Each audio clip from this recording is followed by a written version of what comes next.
చూడండి. అందువల్ల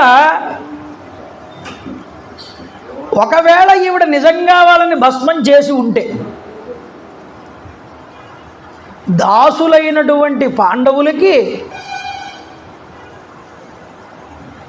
యజమానిల్ని హత్య చేయించినటువంటి దోషం వాళ్ళకి పట్టుకుంటుంది.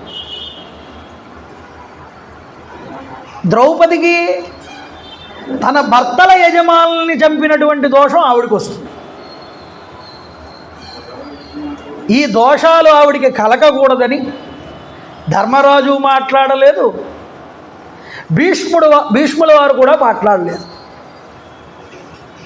అయితే మరొక ప్రశ్న, ఎంత భీష్ముడైనా ధర్మం కింద సభలో అడిగినప్పుడు సమాధానం చెప్పకపోతే అది ధర్మమేనా అని ఖచ్చితంగా